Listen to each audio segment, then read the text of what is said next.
से बरसीमा से। अच्छा, क्या हो रहा था आपको? घुटने में दर्द था।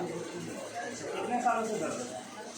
यहाँ बहुत दिन हो गए। अच्छा, यहाँ का पता किसने दिया आपको? आपकी सिस्टर ने दिया।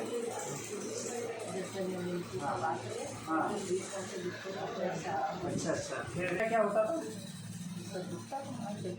अच्छा, दर्द होता था, चुभता था जैसे।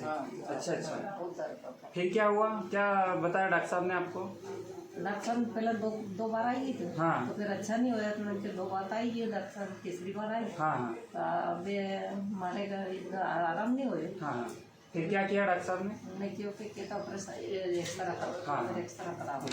उसके बाद क्या? हमने देखी कहता ऑपरेशन हो नहीं तो फिर मैं हाँ, फिर क्या इंजेक्शन लगवाया? हाँ, फिर ग्रीस डाला अंदर? हाँ, ग्रीस डालने के बाद में कितने आराम हुआ कि नहीं हुआ? हुआ नहीं 2 बार। अच्छा, डाला ग्रीस कितने बार डाला? 2 बार। उसके बाद पूरा आराम है? हाँ, बढ़िया चल पा रहे? हाँ।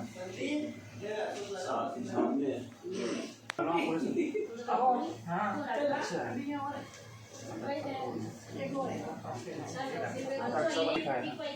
कौन से डॉक्टर को दिखाया? हमारा नाम याद नहीं। डॉक्टर जितेंद्र। कौन से डॉक्टर को दिखाया था?